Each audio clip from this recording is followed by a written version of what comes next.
We're on Daf Nun Daled Amid Aleph, and we were talking about the derisa, the attack of a predatory animal. In many cases, will render the animal treifa, even if there's just one small red mark, that'll spread because the toxin will spread and will eventually kill the animal. So we're on the Boker Tov. We're on the fourth line of Daf Nun Daled Amid Aleph. Yasiv Rav Yitzchak bar Shmuel bar Marta kamei de Rav Nachman v'Yasiv ka'amar. So Rav Yitzchak was sitting in front of Rav Nachman, and he stated the following halacha: Derusa sha'amru tzricha bedika keneged b'nei me'ayim. That when you know that an animal was attacked, and therefore you shecht it and you have to check it afterwards to see any signs of treifa. So when we say that you have to check it, you only have to check the intestinal area. You don't have to check the entire animal from head to toe, just the intestines. So Amar Rav Nachman. So Rav Nachman said when he heard Amar le Rav Nachman, he said when he heard him, Ha'elokim mori barav mikapa v'ad atma. So he said, by God. It's like a declaration. By God, Rav had said that you must check more than just the intestines. You must check from the kaf until the atma, which means the leg. Now the word kaf means the hollow or the palm. So it's a little bit difficult to understand. It's a little bit vague. What exactly does he mean? So that's why the Gemara has to clarify. My kappa. Ilema kappa diyada hainu keneged b'nei me'ayim. If he means the hollow of the arm, of the foreleg, which means you have to check from the area of the animal's body from the foreleg going to the hind leg, which is essentially what is the Gemara's translating Rav's statement. Well, doesn't that essentially mean the kishkas, the inside, where the intestines are? So how is that any different from what Rav Yitzchak was suggesting? So Ella mikapa democha ad atma. So the Gemara says the word kaf really means the hollow of the brain or the skull until the hind leg. And therefore it's more inclusive than just the area of the intestines. Kisalik Rav Chia bar Yosef ashkechinu l'Reb Yochanan v'Reish Lakish diasviu ka'amri derusa shamru tzricha bedika keneged b'nei me'ayim. We have a similar story. This time it's taking place in Eretz Yisrael. That Rav Chia finds, when he went up to Eretz Yisrael, he finds Rabbi Yochanan and Reish Lakish sitting and saying that when you want to check a drusa, an animal that was attacked, you only have to check from the intestines. So Amar Lahu Elokim Mori Barav Mikapa Viad Atma. And so he says to them, Rav Chia, he says, by God I declare that Rav in Bavel had said that you have to check from the kaf until the leg. And here too, the Gemara will explain it to mean, and the Gemara will understand it to mean, from the skull until the hind legs. So Amar le Reish Lakish, Mano Ravu, Mano Rav, Lo Yadanale. So Reish Lakish says, who is this Rav? Who is this Rav that everyone keeps talking about? And we have to keep contending with him. I don't even know who this is. See, Rav was in Bavel, but Rav was originally in Eretz Yisrael, and Reish Lakish was, he was a Baal Tshuva. So he may not have known Rav as well as other people who were in Eretz Yisrael, because by the time that Reish Lakish came onto the scene in prominence, Rav had already gone down to Bavel. So Amar Rabbi Yochanan v'lo nihira le'la'os so talmud shishimesh Rebbe Rabba v'Reb Chia. So Rabbi Yochanan turns to him and he says, in astonishment, you don't know the great Rav, who was the key disciple of Reb Yehuda Hanasi and Reb Chia? V'ha'elokim kol osam shanim shishimesh oso talmud b'yeshiva anishi mashti be'amida. And I declare by God that all those years that Rav was allowed to sit in the presence of Rebbe and Reb Chia, I had to stand. So that shows that he was my superior. And you don't know who he is? So Uman Gavarhu, Gavar Bekula. And what was his greatness? In other words, why was he deemed to be so great, so superior? Because he was superior in everything, which Rashi means to say that he was superior both in Torah study and in piety and in Chassidus. So miyad pasach Reish Lakish va'amar biram zachar oso ha'ish litov sha'amru shmua mipiv. So Reish Lakish says, oh, that guy. Okay, now I know who you're talking about. Now I remember that person who's remembered it so fondly. And I even heard a saying that they said in his name. And what is that? As, by the way, it's a little bit bizarre. Like Reish Lakish originally doesn't know who it is, and then he does know who it is. It could be that Rav went by a different name. Sometimes we know that he goes by Rebbe Abba. So it could be that he just didn't know who this generic Rav was. And so now he knows who we're talking about. And I know a saying that was said in his name having to do with Shechita also. That what? Shemuta u shechuta kishera she'yefsha l'shemuta shete'asa shechuta. That Rav had said, and Reish Lakish is quoting him, that if an animal has a displaced windpipe, which means that it's the windpipe has been pushed aside and it's now in the wrong place, and you find that the animal is shechted, and you open it up and you discover that the windpipe is totally displaced, that's not a sign of a treifa, because invariably the displacement of the windpipe took place after the shechita, and when it was shechted, the windpipe was in the right place. Now, how do we know that? Because it's impossible to properly shecht an animal with a displaced windpipe. So if you find it shechted, that's a sign that its windpipe was displaced after the shechita, and therefore it's kosher.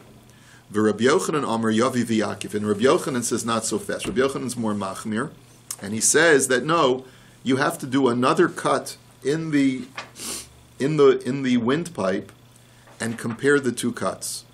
If the two cuts are similar, so Rashi says that that's a sign that it's treifa. And Rashi says because since the two cuts are similar, then that's a sign that the first cut, just like the second cut was done after the displacement, so too the first cut was done after the displacement, which means that the animal was still alive when it had a displaced windpipe and it was shechted, and therefore you have to be choshesh that maybe the animal was a treifa when it was shechted. So Amar Rav Nachman lo shanu ela shelo tafas b'simanim avol tafas b'simanim v'shachad efshel lishmuta sheteyasa shechuta. And Rav Nachman, seemingly supporting Rabbi Yochanan, says that the only time that we say that it's impossible to properly shecht an animal when it has a displaced windpipe is only when the shochet is not grasping the neck and manipulating the neck. But it's possible to manipulate the neck in such a way that you can actually push a displaced windpipe into place so that you can shecht it properly. In other words, the reason why you can't shecht an animal with a displaced windpipe is because you're not going to know where to cut, because the windpipe is in the wrong place. But if you can hold the neck and feel where the windpipe is and push it and hold it while you're cutting, so then you can do a valid shechita. And therefore, since a displaced windpipe would be a sign of a treifa, if you do find an animal that was shechted with a displaced windpipe, Rav Nachman confirms Rabbi Yochanan's concern that it is possible that it was shechted as a treifa, and you have to be choshesh for treifa. Okay, the last part of the Mishnah had said zeh haklal. The general rule is that anytime an animal cannot survive from this injury, that injury renders it a treifa. Now, let's see, what is this coming to include? La'asuye mai, la'asuye shev shmaitza. What's it coming to include? It's coming to include the 7 cases that, all the way at the very beginning of the parak, the Gemara had said that there are 7 cases that are not included in the Mishnah, but that Chazal had as an oral tradition that are in additional symptoms of a treifa animal. And so the Gemara just takes that as a given, and we refer you back to the beginning of the parak. Now, the Rav Yosef Rishba machu begida nashia v'katli. Now, there was a hunters, or we translate it as hunters, but it's probably better to translate it as trappers. There was a group of trappers in the house of Yosef, and one of the trappers either shot an arrow or injured an animal's gid hanasha, its sciatic nerve. Shortly afterwards, the animal died. And so the assumption was that when you damage or injure the gid hanasha, the sciatic nerve, then you render the animal a treifa. So that would have ramifications. So Asu Lakami de Rabbi Yehuda ben Beseira. They brought this case to Rabbi Yehuda ben Beseira and they asked him, based on what happened with this case, may we now infer that anytime an animal has a damaged gid hanasha, that this is a treifa? So Amar Lahu v'chi lahosif ala treifos yesh ein lecha elama shemanu chachamim. So he said to them, what, you want to add to the list? There's no, you don't have to be so machmir. You don't have to add to the list.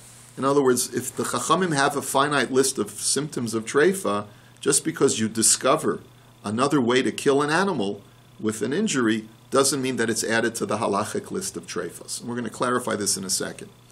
The next case is very similar. Devei Papa bar Abba Rishba machu bekulya v'katli. Another case where there was another hunter whose name was Papa bar Abba, and one of the hunters in his group damaged the kidney or shot through the kidney of an animal, and the animal died shortly afterwards.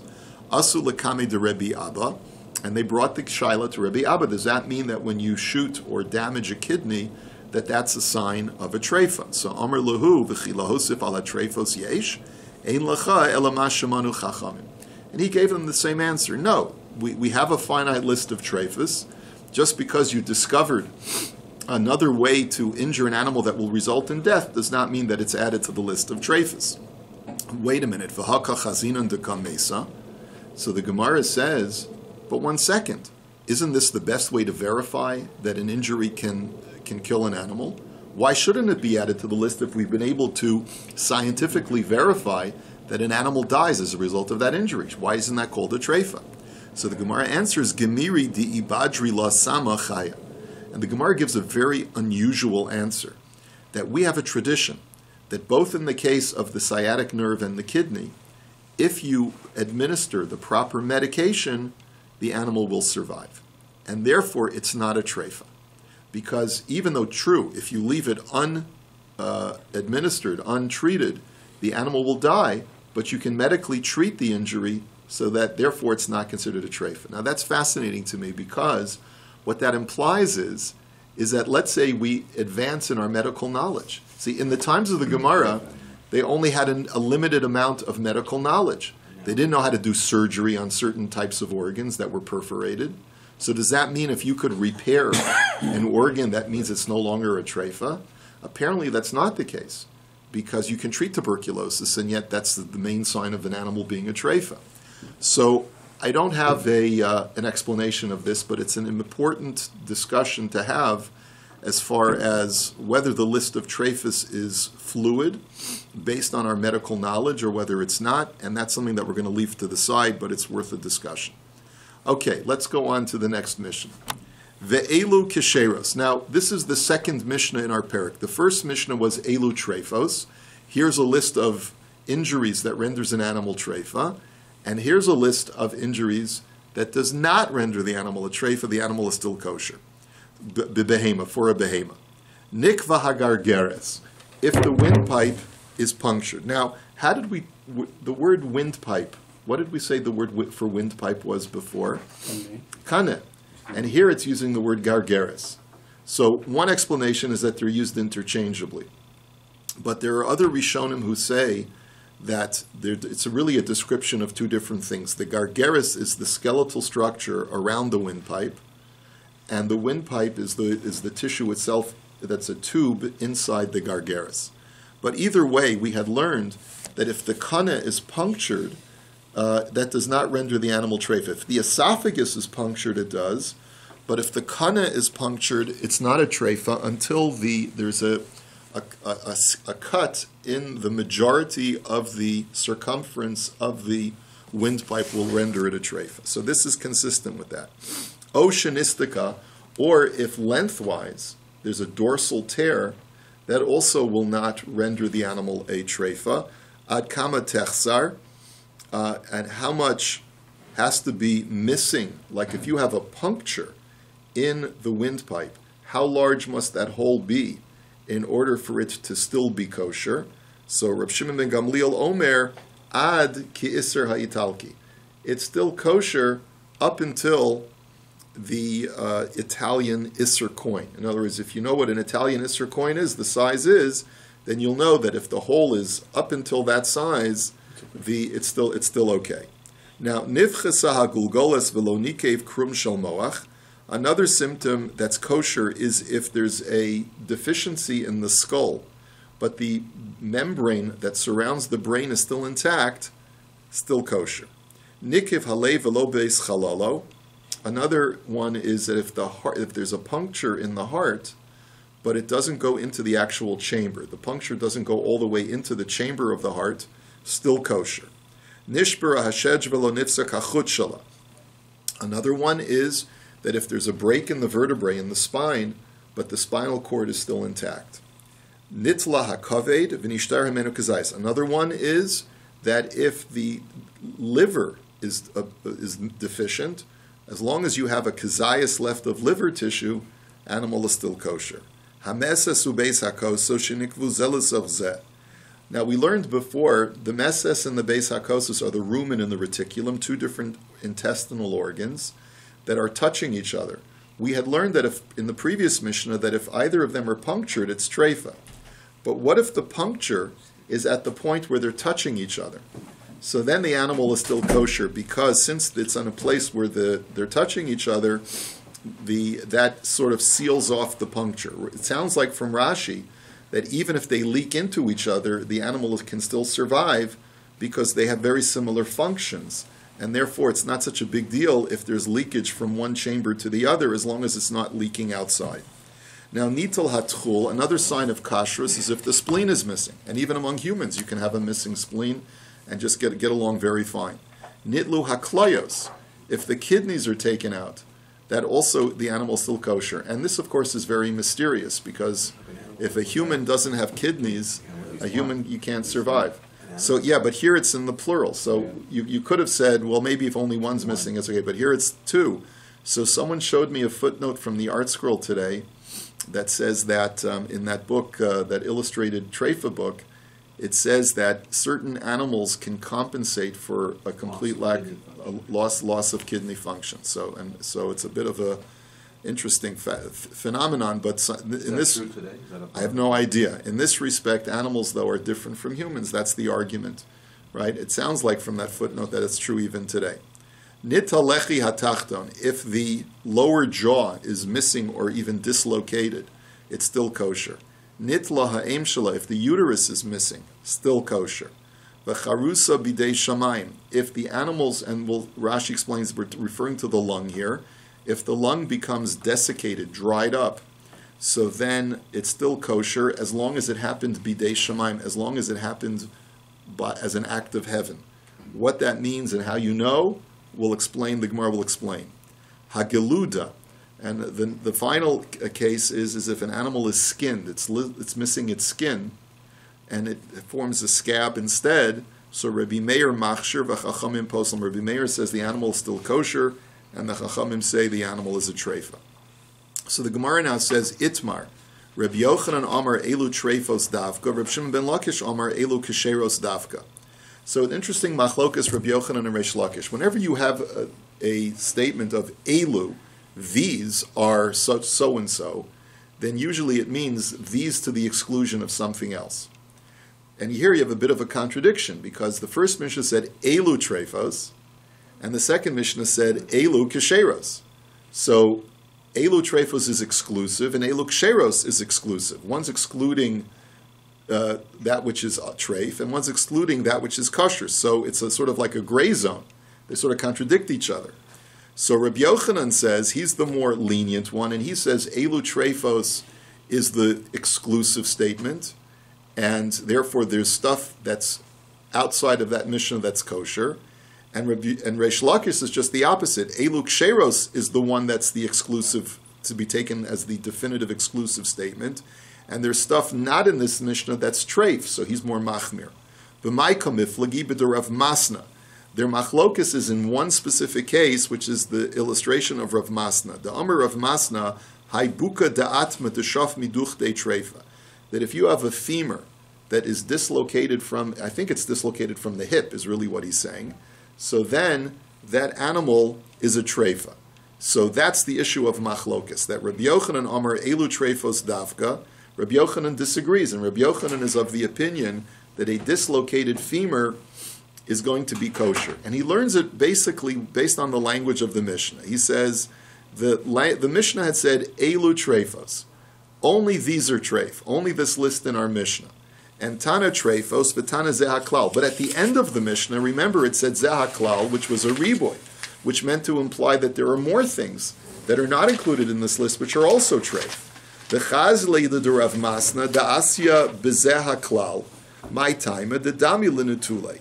So then the Tana notes that if I just say Zaha Klal, this is the general rule that there are many more that are treif that are not on this list, you might think that the dislocated femur is also included on this list because it is similar to so many of the other types of treifa symptoms that are listed in the Mishnah where an organ is missing. And a dislocated organ is just like a missing organ. And therefore, Tana elu treifos, hanihu de treifa, hadar of masna kishera. And that's why the Tana used the term elu treifos at the beginning to tell you that even though there are more things than are listed in this Mishnah that are treif, but elu treifos says don't think that the dislocated femur is included in those things that are treif. It's not, and therefore it's kosher. So Rabbi Yochanan holds that a dislocated femur is kosher. Reb Shimon ben Lakish Omar, Reish Lakish, however, disagrees, and he says, Elu ksheros dafka. That no, I hold that Elu ksheros in the second Mishnah is coming to exclude things that are kosher and say that they're rather treif. And Tana treifos v'tana zehaklal. Because if you look at the first Mishnah, that you notice that it says that there are things, there's a whole list of things that are treif, and then followed with ze'aklal, which implies that there are more things even not on this list that are also treif. So v'chazi l'de Rav Masna de lo asya b'ze'aklal. And the Tana looks at Rav Masna's din and says, well, it's very ambiguous. You might think that it's not part of the list of things that are treifa because my time alav l'nekuve damya v'lo l'pesuke damya. Because, a dislocated femur is not a puncture, it's not a tear in the organ, and it's also not even like a missing organ, because it's still there, it's just in the wrong place, it's dislocated.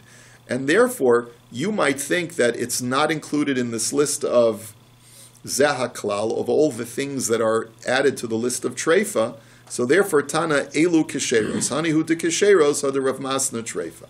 And therefore, then the second Mishnah said, Elu ksheros, only these are kosher, to tell you that in case you were not sure about Rav Masna, that too is also treif. Bottom line is that it's a machlokes, whether a dislocated femur is kosher or treif. Gufa amar Rav Masna, haibuka da'atma deshaf miduch de treifa, v'rava omar keshera. And it turns out that this is a machlokes Rav Masna and Rava also. Not only a machlokes Rav Yochanan and Reish Lakish. They also argue whether a dislocated femur is kosher or treif. But then the Gemara says, V'i ifsek niveha tereifa, that they both agree, even Rava agrees, that if the ligaments are severed, in other words, not only is the femur dislocated, but the ligaments that were connecting the femur to the hip are torn, then that animal is a treifa. V'hilchasa, but the Gemara disagrees with that, and it says that in the final psak, Ifsek nami keshera adam is achla is achule, that even if the ligaments are torn, the animal is still kosher. And at what point will we agree that the animal is a treifa when it's dislocated? When the knob that fits into the socket of the hip is corroded and has started to decompose. Then, if you do a post-mortem on the animal and you see that there's been a corrosion of the femur, so then you know that it was a treifa. Hip replacement. There you go. See, so that's another example. You can replace the hip, right? So at what point do we say, right? Okay, next. Ad kama techsar v'chulei. So how much of a hole must there be in the windpipe before we no longer say that it's kosher? So Amar Ze'eri, atun delo mischami lechon shi'ure bedinra kurdina'a. So Ze'era, speaking to his colleagues in Bavel, he says, you guys have never seen an Italian Isser coin. You guys have never been to Italy. You never had a slice of pizza. You don't know what's going on in Italy. So if you've never seen an Italian Isser coin, how are you supposed to know the size? He says, you know what? You can find a comparable coin in Bavel. It's called the Kordina'a dinar. And where will you find it? Vahabi kipshita zutrasi. It's a very small coin. And umishtakha beni pshiti de pumpadisa. You can find it among the very small coins, like the prutas in Pumpadisa. If you look carefully enough, you'll find a Cordinia coin, and that'll be the size that is the same as the Italian Isser. Amar Rebbi Chana Pisora'a, ila minoi havakoi bar nafcha, uba mini dinra Cordina'a l'shari beit trefta. So Rebbi Chana was a money changer. He was a shulchani. He was a currency exchanger. And he tells us the following story. Once upon a time, Bar Nafcha, which is another name for Rebbe Yochanan, was standing over me. And he came over to me and said, I'd like to know if you have any Cordinian dinars, because I'd like to know what the size of that hole is in the windpipe. So, Uboy lameka mikame velo shavkani. So once I saw him, I wanted to stand up to show him kavod, but he wouldn't allow me to stand. Amar li shev b'ni shev, ein bali umnius rishoin lamod mipnei talmidei chachamim b'shasha oskim b'malachtam. That you're not allowed to stand up for a Talmud Chacham when you're in the midst of your work, because you have an obligation to your employer. You can't take time away from your employer to show kavod to a Talmud Chacham. That's because honesty in business is more important than showing kavod to a scholar. So the Gemara says below, oh really? Is that really the halacha? V'hatznan kol balei umnius omdim mipenehem v'sholin b'shlomon v'omrim lahem achenu anshe makom ploni boachem b'shalom. So what about the mission in Maseches Bikurim that says that when people would bring their baskets of first fruits to Yerushalayim, all of the laborers would immediately stop working when they saw this procession. They would stand up and they would say, our brethren from the city of so-and-so, from Yafo, from Tzfas, from Tveria, welcome, welcome. And so you see that people would be allowed to interrupt their work in order to say Shalom Aleichem out of kavod. So Amar Rabbi Yochanan, mipneim omdim mipnei talmidei chachamim einam. So Rabbi Yochanan answers. He says, you can stand for someone who's coming to do the mitzvah of Bikurim. That we do allow you to interrupt, but we don't allow you to interrupt stam because the guy is a Talmud Chacham and he's worthy of kavod. Amar Rabbi Yossi bar Abin bo urei kama chaviva mitzvah b'shaita asher mipneim omdim mipnei talmidei chachamim ein omdim. So he says, Rabbi Yossi says, from here you can learn a very important lesson. Look how important it is to stand up for someone who's doing a mitzvah at the right time. In other words, doing a mitzvah at the right time, like the mitzvah of Bikurim, which has a specific time that it's supposed to be performed, is so important that it even trumps the honor that needs to be accorded to a Talmud Chacham. So the Gemara then says, Mimai, Dilma kedei shelo tehei nimtza machshilin la'asud lava. That's not necessarily true. Maybe Bikurim is a special case, and you know why it's a special case? The rabbi said, stand up for those people who are coming, because if you don't stand up for them and show them a nice countenance, then maybe they won't come to Yerushalayim next year. And maybe that's the reason why they made a special din to stand up for them. And I have to tell you that there's a big lesson here to be learned, is that when you see someone coming to do a mitzvah from another community, and they're coming to your shul, they're coming to your kehillah, there's a special imperative to say Shalom Aleichem and welcome them. Because if you don't, they may be discouraged from coming. A guy has yard site, he never comes to shul except once a year. You see a strange face in shul and minyan. You have an obligation to go and welcome that person, because if not, you'll discourage him from coming the next time. And I have to confess that we are not necessarily fulfilling this halacha properly. There are a lot of times when you see a strange face and you don't go over and say Shalom Aleichem to a person. But you see from this Gemara how important it is, because especially if a guy's not so frum, he may not want to come back to shul because he sees people that are not so friendly. Yeah? He told me after he became frum, he said, when he came to shul for the first time, I was the only person that came over to the session. And I was at the end of the, he said in his mind, if I wouldn't have come over, he never would have stepped foot at a film show again. There you go. So Mendel, you get that No, I schus. just said hello. That's Yeah, how it was. right. Yeah. That's exactly what Rav said. Yeah. It's the same thing.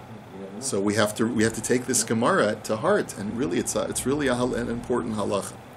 Okay, the next piece of Gemara is just going to deal with the technical issue of when the Mishnah had said, up until an Italian Isser, it's still kosher, right? So does that mean that if it's exactly the size of an Italian Isser, it's still kosher, or is it up until the size of an Italian Isser, but if it's once it hits that size, it's no longer kosher? So I botched this Gemara this morning, so I'm correcting myself. Amar Rav Nachman, kisela ki yeser mi kisela, ki isser ki yeser mi ki isser. So Rav Nachman basically makes the statement and says that if it's exactly this, whatever it says, it's got to be the size of a sela, or up until the size of a sela, like when the skull is punctured, if it's the size of a sela, we say that it's kosher up until the size of a sela, and by the windpipe up until the size of an isser. That means that it's got to be less than that. But if it's exactly the size of an isser, that's as bad as if it's larger than an isser, and therefore it's treif. That's what Rav Nachman says. So Alma Kasava Rav Nachman ad velo ad bichlal. So what do we see when you see a Mishnah using the language from this until this, from X until Y, it means not inclusive of Y. Ad velo ad bichlal. It means until non-inclusive. Okay, that's what Rav Nachman holds basically. So the Gemara says, Eisvei Rav Rav Nachman. Let me show you a whole bunch of cases where that seems to be contradicted. Chevel hayotze min hamita ad chamisha tfachim tor. There's a halacha by Tumah that they would make beds out of rope, and they would have a rope. Part of the structure would be there would be a dangling piece of rope that would protrude beyond that. And part of the reason is that if you wanted to secure the bed to something else in the room, you could use that dangling piece of rope to tie it. But if the dangling piece of rope is less than 5 tfachim, it's not usable for anything. And therefore, if a sheretz touches that piece of rope, the rope does not become tameh because it's not considered a kli. It doesn't have any utility. So how short must it be? Up until 5 tfachim, for it not to be makabel tumah. So my lav chamisha kilomata. Doesn't that imply that up until 5 inclusive? So you see that the word ad means inclusive. Lo chamisha kilamala. No, up until 5, but not inclusive of 5. If it's 5 tfachim, then it is makabel tumah. Tashma. Let's look at the next part of that Mishnah. Meheva ad asara tameh. That if it's from 5 to 10. If it's exactly that length of between 5 and 10 tfachim, then it has utility, and therefore, if the sheretz touches it, it becomes tameh. So doesn't that, until 10, my lav asara kilomat, doesn't that imply that if it's 10, that also is makabel tumah? So it's ad inclusive, ad va'ad bichlal, lo asara kilamala. No, it means that if it's 10 and above, then it's not makabel tumah. It's only if it's from 5 until just below 10. Ad velo ad bichlal, not inclusive. So these are all initial answers. You'll see we're going to modify this momentarily. Tashma. Now let's look at another Mishnah. Hadakin shebichli cheres hein v'karkarosehin v'dofen osehem yoshvin shelo misumachin shiuran b'chedei sichas katan ve'ad log. So the Mishnah over here is talking about different sizes of containers. And a container, a kli, can be makabel tumah even after it's broken, provided that in its stationary position, it could still act as a receptacle to hold things. So when we're talking about small kalim, up until the size of a log container, so then, even if it's broken, as long as it can contain enough oil to use to anoint a small child, so then it's still considered a kli and is makabel tumah. So it said that if initially it was up until the size of a log container, it can still be makabel tumah. So my lav log kilamata, log kilamala. So doesn't that imply that if it's up until the size of a log inclusive of a log, So it's ad va'ad bichlal, kasha on Rav Nachman. So the Gemara says no, log kilamala, that if it's exactly the size of a log, so then it has to hold more, as we'll see in a moment. It can't just hold that small amount of enough to anoint a child.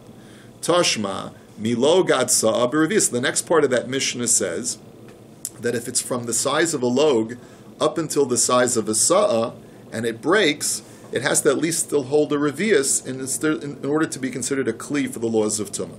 So my lab sa'a kilamata, doesn't that imply up until the size of a sa'a, including the size of a sa'a? Lo sa'a kilamala. No, up until the size of a sa'a, but if it originally was the size of a sa'a, it has to hold a larger measurement. Let's look at the next part of the Mishnah. Tashma misave ad sasayim.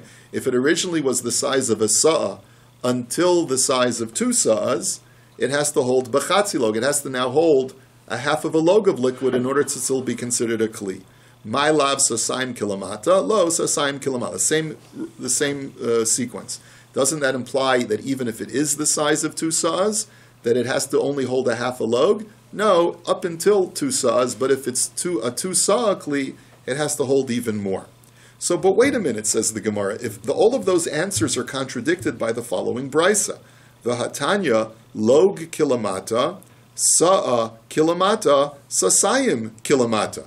The brisa says explicitly that if it's exactly a log size kli, then it is attached to the shiurim of something that's smaller than a log-sized kli. So it's ad ve'ad bichlal. And if it's exactly the size of a sa'a, then it has this halachic status of kalim that are smaller than a sa'a. So it's ad ve'ad bichlal. And the same thing, sasayim, if it's a 2 sa'a size kli, again, all it has to hold is a chatzi log because it's included in the group of kalim that are smaller than 2 sa'as. So you see from the brisa that it's ad ve'ad bichlal, not like Rav Nachman said. So the Gemara says, hasam l'chumra. So the Gemara now says we have to modify our answer. Anytime when Rav Nachman says ad v'lo ad bichlal, that's because he's being machmir with that statement. So basically the rule is that when you have this vagueness, when the Mishnah uses the term until, is until inclusive or not inclusive? It all depends. If by saying until is inclusive is being machmir, so then it means inclusive. But if inclusive means that you're being lenient, so then it's not inclusive. So you always go to the more chomer situation. Here, when it comes to until the size of an Italian isser, it's kosher, it means that it's not inclusive, because if we were to say inclusive, that means we would be being makel. Mm-hmm. But over here in the size of the kli, by being inclusive, we're being machmir. That even if it's the size, let's say, of a log, it has to conform to the measurements that even if it's the size of a log, it has to be able to hold a certain minimal amount of liquid in order for it to still be considered to be a kli and to be makabel tuma. The Amar Rabbi Abahu, Amar Rabbi Yochanan, Kol shi'urei chachamim lahachmir chutz mikigris shel kesamim lahakel.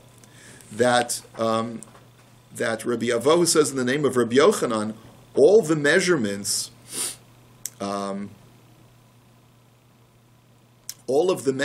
the chachamim are machmir, except for one case. Except for in Hilchos Nida, we know that when you find a stain on a woman's undergarments, it has to be a certain minimal size in order for her to be considered a nida. It has to be the size of a gris. Now there, if it's ad velo ad bichlal, or it's ad ve'ad bichlal. In other words, if it's exactly the size of a gris, we are also makel and say that she's not a nida. But there, the only reason why we makel over there is because that measurement is based on a rabbinic law. Because midioraisa, if a woman finds blood, even a large blood stain on her undergarments, she's not rendered a nida until we know for sure that it is emanated from the part of her body that that it's uterine bleeding.